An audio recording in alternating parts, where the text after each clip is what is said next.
Este libro es para mí muy esclarecedor para aquellas personas que no sepan cuál es el origen del conflicto entre los judíos y los palestinos, ¿no? Es decir, cuando uno examina el Antiguo Testamento, la Biblia, y se da cuenta de que ese Yahvé no podía ser Dios bajo ningún concepto, lo mires por donde lo mires, es decir, entonces es cuando empiezas a darte cuenta de que los palestinos son los que tienen razón en estos momentos. ¿Por qué?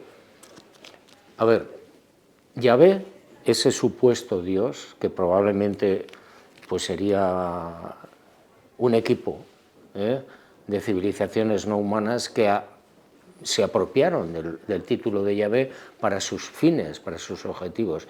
Esos objetivos eran crear un pueblo, darle una identidad nacional, una religión y una tierra. Y durante muchos años los llevan a Canaán, donde había 30 pueblos establecidos, 30 etnias, que eran los legítimos propietarios y dueños de esa zona. Y le da igual. Simplemente se los da a los supuestos judíos, que tampoco eran judíos. El concepto y la idea de judíos llega después. Al principio eran los chasú, que eran una mezcla variopinta de nómadas, pastores, bandoleros, indeseables, que los sacan de Egipto.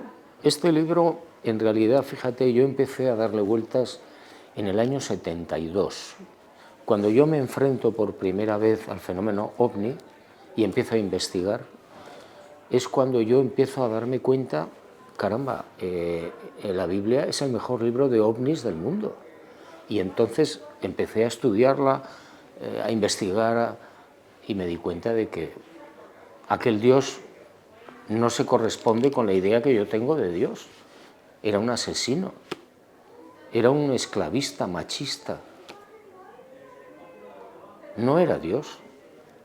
Utilizaron el título o el nombre de Yahvé o quien fuera, ¿no? Lo que pasa es que Moisés y aquella gente, ¿qué podían pensar cuando ven un objeto que vuela?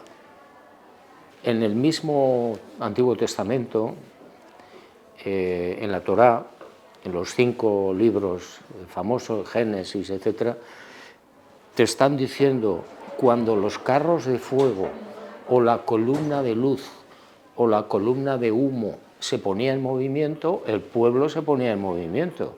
Cuando la columna de humo, como los ovnis que hoy estamos investigando, que son grandes cilindros, grandes naves portadoras, cuando esa columna se quedaba quieta en un sitio, allí acampaban.